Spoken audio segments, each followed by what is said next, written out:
Welcome back, everyone, to Pontos Fathom Press. I've been away. Went scuba diving in Malapascua. Had a great trip. So it's been a while since I've done the podcast.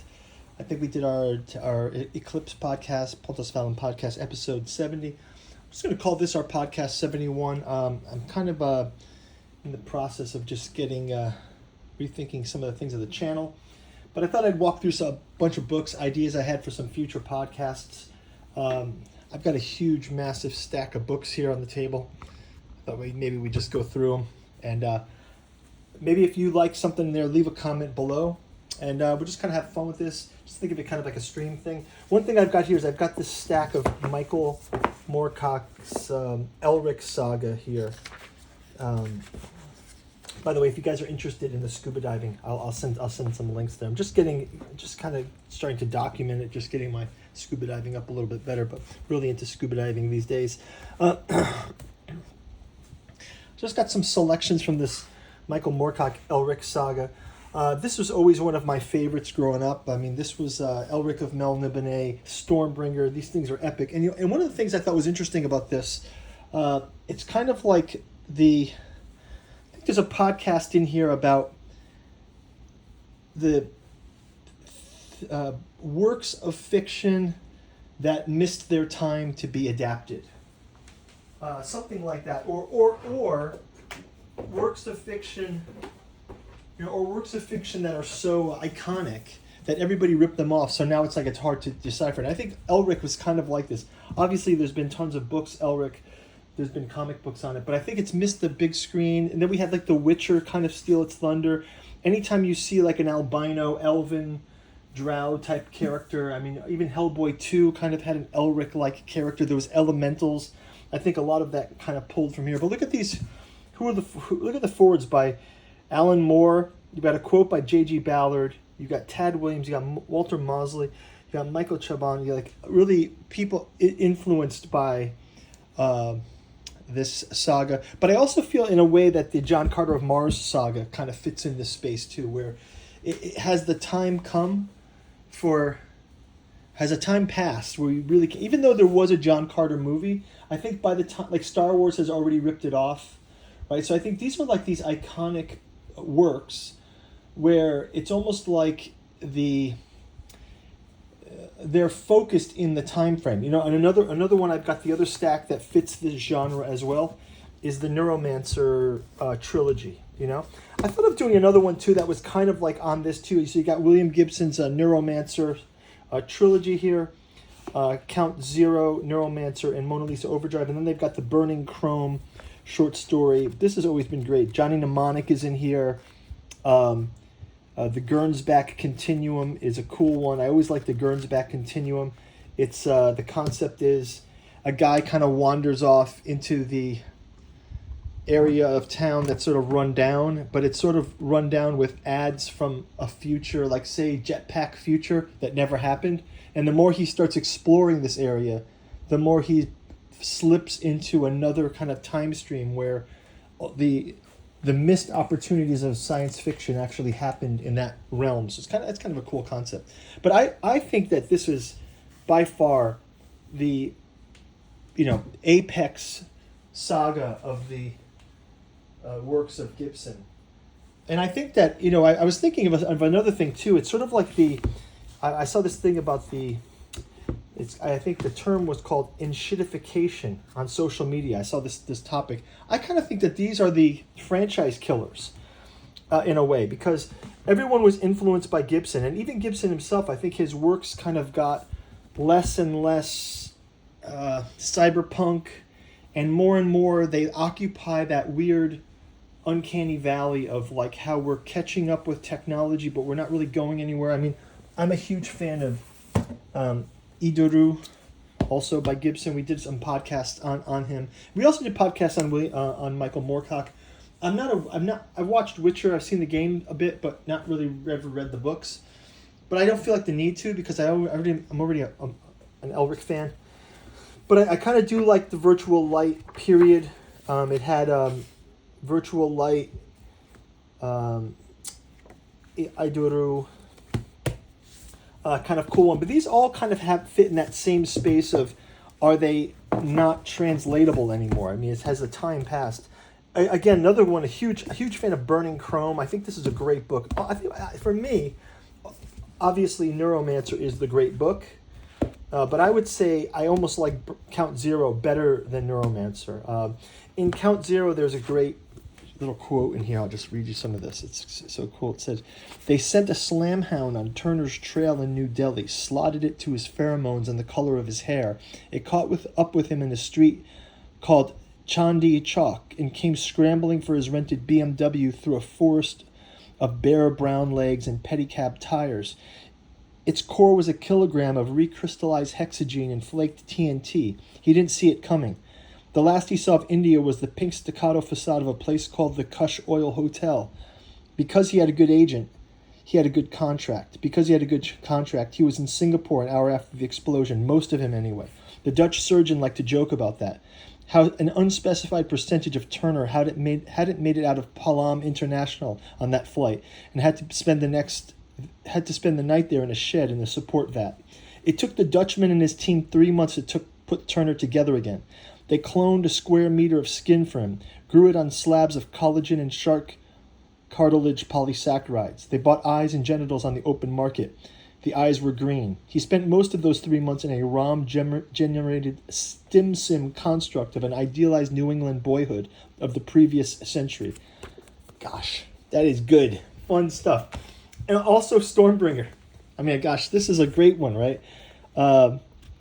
I think that this is just classic Elric.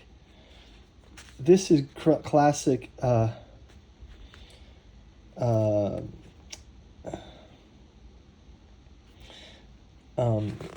this turnaround is great here.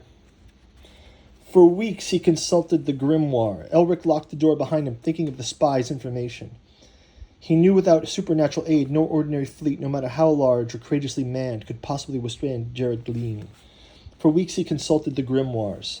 Then, in the form of scrolls, tablets, books, and sheets of precious metals engraved with ancient symbols, littered his room. The elements had helped him in the past, but so disrupted were they by chaos that they were weak for the most part.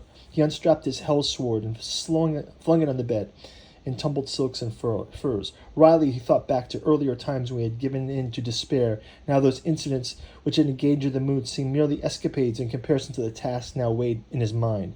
Though weary, he chose not to draw Stormbringer's stolen energy into himself, for the feeling was so close to ecstasy was leavened by guilt, the guilt which possessed him since a child, when he first realized that the expression of his remote father's face had not been one of love, but of disappointment that he should have been spawned a deficient weakling, a pale albino, good for nothing without the aid of drug or sorcery.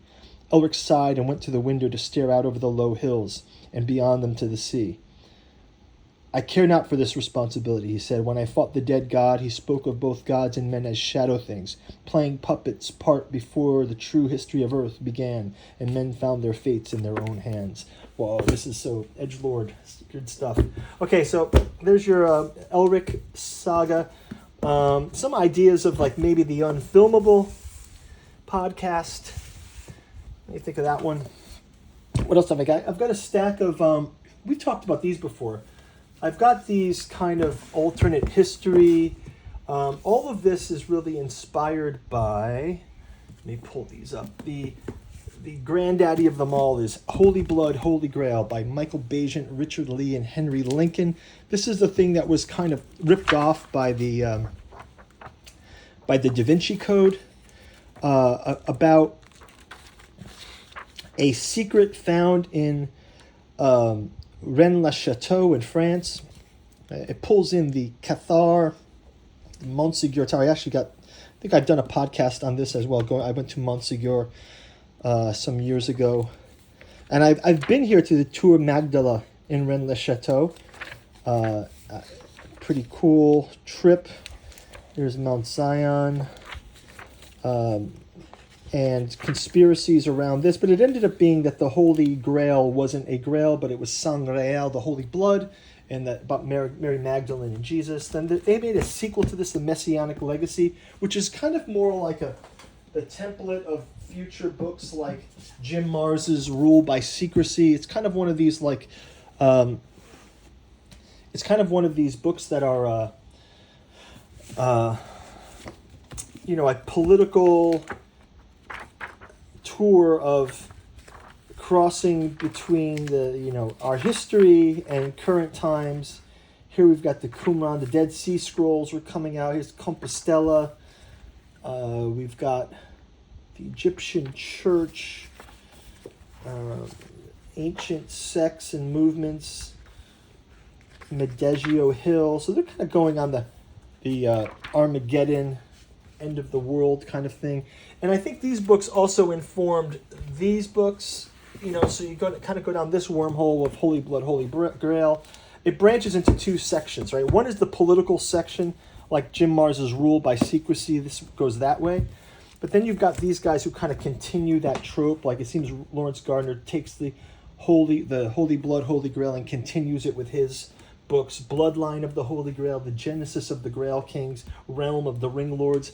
I've done some podcasts on these. I just find it very fascinating just how it kind of dabbles into all the history, and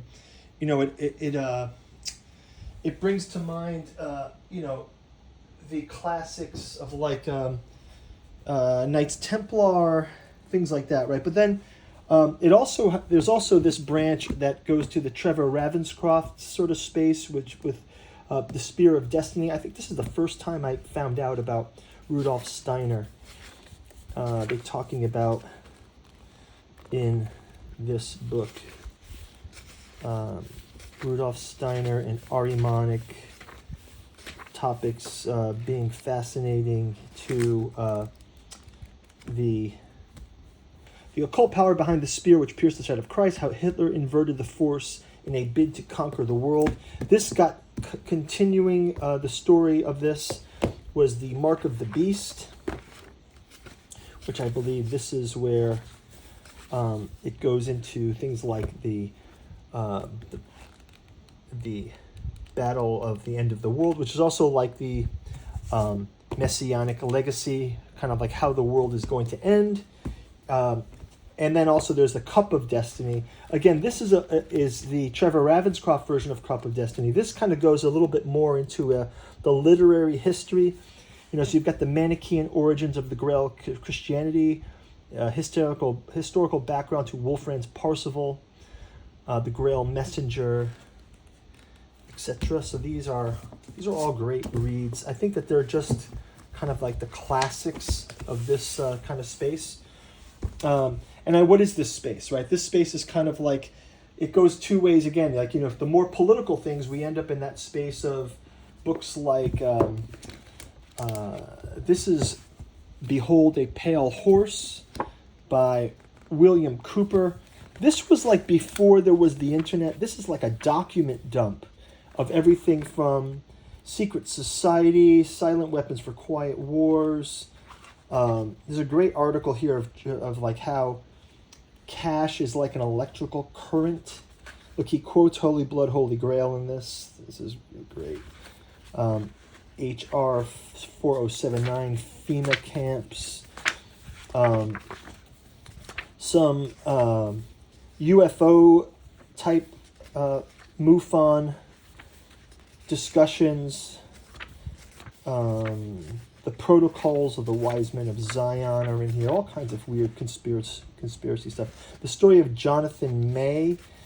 This is a lot of things about like gold standard, people like trying to move to gold and then having some issues. Area 51 documents. I think Cooper said he was in the Air Force or something like this. So this kind of all strange. UFOs seen in 1948 over Mount Rainier, built by Northrop McDonnell Douglas. So you start seeing like our UFOs, like this is the site of Area 51. Kinds of cool stuff in this books. Yeah, so there's something we could do with that. We've talked about Crossfire before, JFK, and then I read the Chaos book about the CIA and the secret history of the 60s with Charles Manson. So those are always classics. I think in this vein, too, you kind of go into the political critique of something like The Creature from Jekyll Island by G. Edward Griffin, a second look at the Federal Reserve. This is a classic, too. This one is kind of like money is not real. The Federal Reserve is neither federal nor is it a reserve system.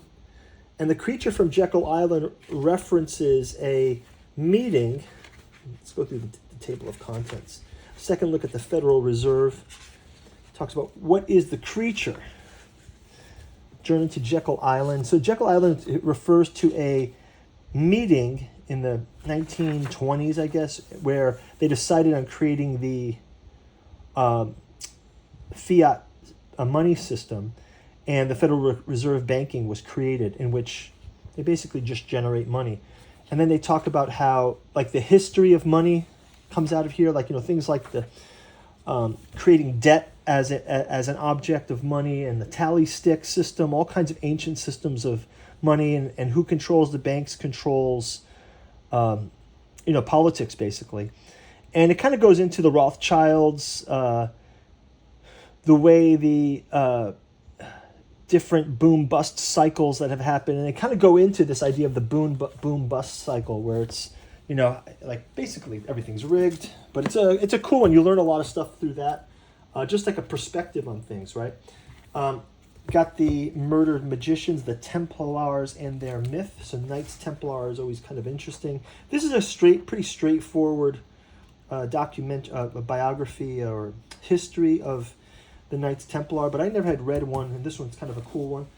I've also got, going back to that sort of Holy Blood, Holy Grail, and I've got the Otto Rahn, Lucifer's Court, A Heretic's Journey, The Search of the Lightbringers, and The Crusade Against the Grail. That these books kind of postulate that it's like they say this is the basis of the Indiana Jones story, looking for the for the Ark of the Covenant, sort of in that Hitler's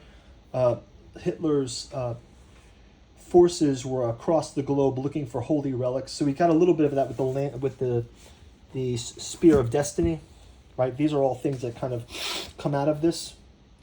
Notice that there's a Leviathan cross there. Otto Rahn was an SS officer or SS recruit. He was an archaeologist, but he was recruited by the SS to sort of travel along throughout the Cathar region of southern France in the Pyrenees, like Quiribus and Montségur, Rennes-le-Château, and a lot of Holy Blood, Holy Grail kind of comes out of this guy's initial inquiries into this. And I think in that space also you end up with the likes of the great Joseph P. Farrell. Got a bunch of Joseph P. Farrell books here, like the Giza Death Star Revisited. This is great. It's like the pyramids are a resonance weapon from an ancient, maybe intergalactic kind of war thing. It's very interesting that he's got the thrice great Hermetica in the Janus Age, the reign of the Black Sun, the Cold War, post-World War II kind of weapons that ended up in the American and the Russian hands. The way, you know things like Project Paperclip and how scientists ended up in NASA, like Wernher von Braun was the V2 scientist who ended up building the rockets that got us to the moon. Well, they kind of say that not only were these post-World War II scientists recruited, but that also finance also is still linked back to the same power structure from the post-war. So and Farrell is a great documenter of things. He'll pull up all kinds of obscure, you've got newspaper articles in here, you've got quotes, document dumps, lots of creative things. He is a great guy. You've probably seen him on his own Giza's Death Star podcast. You can also see him on the Dark Journalist from time to time. I learned about him through Dark Journal. Actually, I learned about him before all this. I had his book on like physics and banking in Venice or something like this. It's like the bankster's trick or something like this. And it was like, it's kind of like this weird intersection of like alchemy and international finance and how like things are fixed.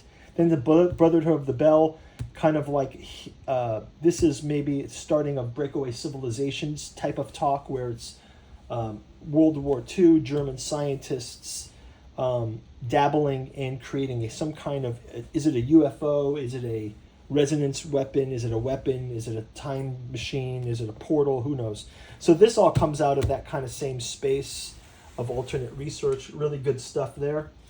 I did a little bit of a podcast on this next topic. So you've got the Immortality Key with Brian Murarescu, and you've got John Allegro's The Sacred Mushroom and the Cross, which posits that Christianity is basically a mushroom cult, and everything is just an allegory. And the Immortality Key is like looking to the roots of the religion with no name, and that things like the Eleusinian mysteries, as described by Carl Ruck, former professor of mine. Carl Ruck thought the Eleusinian mysteries may also have been a mushroom-based cult. What else do I have here? We've got some. Oh yeah, there's some Rudolph Steiner here. We got Occult Science by Rudolph Steiner. Got this one that I put this one together myself. Actually, I just made a custom volume of this. But it's the occult movement in the 19th century and its relation to modern culture. I just made my own version because I didn't have a hardcover version. But this has got some great drawings in it. Like one of the concepts of this one is that the eye, it's like a Goethe interpretation of the eye.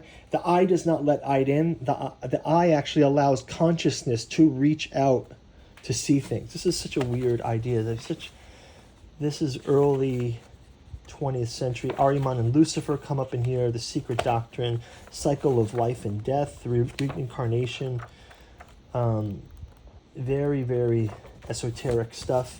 We've also got Steiner's knowledge of higher worlds, how it is attained, sort of like what's the disciplinic process of an initiate.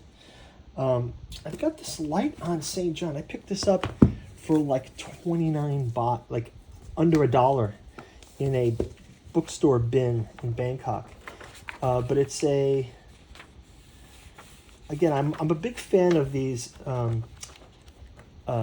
Indian reinterpretations of Christianity, and this is sort of like a reading of the Book of John, which I think, and I'm a big fan of the Second Coming of Christ by Yogananda. I always thought that was a good one. Then we've got the Illustrated Picatrix, John Michael Greer and Christopher Warnock. This is a great edition of the Picatrix hardcover. Kind of goes through all the astrology, and it's mostly about talismanic magic.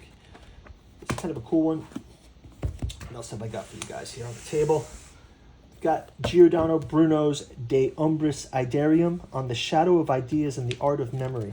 I picked this up. This is Scott Gosnell's edition of it because I had read the great works of Francis Yates, including Giordano Bruno in the Hermetic Tradition, the Rosicrucian Enlightenment, and the Art of Memory. The Art of Memory, I can't recommend this more. Anyone who knows, the memory theater, I think it's popularized in shows like Sherlock or Hannibal Lecter. This is an ancient school, the memory theater of Giulio Camillo, where he would imagine an amphitheater with 7 pillars, 7 Solomon, 7 planets, and then the amphitheater would go back and he would store all of the knowledge that he had learned in this kind of mimetic theater. It's like virtual reality. It's amazing. Rosicrucian Enlightenment is great, kind of dabbling into the Rosicrucian movement, the different manifestos that they had, and also just the idea of, it's like that kind of like that Rosicrucians looked at kind of from a third-party view, but mostly to see I like this book because it kind of grounds all of the indirection and misdirection that the Rosicrucian movement seems to have. Obviously, we know that the Rosicrucians, kind of like the Blavatsky tradition, comes out of the Rosicrucian tradition, and sort of it is like linked to anthroposophical movement. Everything kind of goes back through this, and I kind of see it as almost a Christianity needed some more spiritual science that had been kind of pulled out of it in the early days, like the Council of Nicaea and the Inquisition type days. It had been reduced to a dogmatic thing, and I think that the Rosicrucians were looking at bringing that burden of the Christian value beyond just the worship, but into a practice and into a spiritual science. I think that's kind of cool. And then you got the Giordano Bruno and the Hermetic Tradition. I mean, another genius of the school of people who have been burned at the stake by the Roman Inquisition. I've also got here, what else do I have? The Dragon Legacy. This is like, I feel like this book is the Lawrence Gardner books Light, The Secret History of the Ancient Bloodline, a Dragon one. We've done a podcast where we talk about this one. We've got Dr. Mary's Monkey, More Weird Shenanigans with Lee Harvey Oswald, and Cancer Weapon in New Orleans. You just can't make this stuff up, but yeah, it's very interesting, deep dive. I recently picked up these books, First Man and The Edge of Space, the X-15 flight program. I thought this was really cool. I'm reading through the biography of Neil Armstrong, and I'm also Neil Armstrong wrote the introduction to Milton Thompson's At the Edge of Space, the X-15 flight program. So this is really interesting to me. I thought it would like be a foil to all of the UFO kind of stuff that's out there. Let's read about real flight tactics. One thing that I learned about this X-15 program, if you watch the opening scene of the movie First Man with Ryan Gosling, you will see exactly what inspired me to read this book. There's a scene where Armstrong is taking the first X-15 that goes out of the Earth's atmosphere, and the controls seize up, and he kind of cleverly uses the peroxide thrusters to tilt the plane over and fall back into the atmosphere, because he was actually bouncing off the atmosphere. I'm like, wow, this is exciting stuff. And you can see this X-15 was mounted on the bottom of a B-52, and they were that would get it much of the altitude, and then this thing would just drop, and rockets would fire, and they would go up. You can see this one launching here, and then they'd land them in the desert afterwards. And one thing that's interesting about this book is you can see that the missions, there's the cockpit, these missions were all about finding like a checklist of things that they needed to understand how they work from a test plane in order to have a space plane. And this actually goes into the flight logs. It's very much grounded in documentation. So I thought that this was a nice, refreshing, grounded thing, away from some of the pie in the sky stuff. And also, like, I also read this biography of Alan Dulles. It's kind of written by a fan of the opposition, let's call it, but basically Alan Dulles, probably knew something about the death of JFK that we didn't get to know about. And I thought it'd be interesting to read what the Alan Dulles fan book looks like. This book very much paints him as the spy master of the Cold War, and there's a certain necessity to him. It seems like he has definitely got a necessity around him, in the sense of he saw that it was his mission to, I think especially after World War II. I think World War II shook a lot of people, seeing the rise of the way the National Socialists rose to power. And so I think he sort of saw himself as a protector in some way, right? But he was a CIA director under Kennedy. Interesting. Just interesting to read something like that. But maybe some more podcasts on these guys. Let me know down in the description. Down in the comments. As usual, guys, if you want to leave a comment, please do. Anything that you would like us to talk about in a future episode, go back and check out some of the other playlists that we've done if any of these topics were interesting. A lot of these we've already discussed in old podcasts. So we've got 70 podcasts for you guys to go out and check out. Share them with your friends. We're trying to grow this channel a bit more. We also have a bookstore link down below in the description. First out of the gate is the Cat 2 Journals out of Lovecraft's Providence. This is a book I put together from the double trilogies, August Moldenhauer's Cat Two Journals of Lovecraft's Providence, and then Giuseppe Balsami's Disclosure from the Necronomicon fragment. This has got something for every Lovecraft fan that is out there. It is a collection of Genealogy of Cthulhu, the Psychoanalysis of Rillier, the Archaeology of Yog-Sothoth, Necromancy of Nyarlathotep, the Hermeticism of Hastur, and the Alchemy of Azathoth.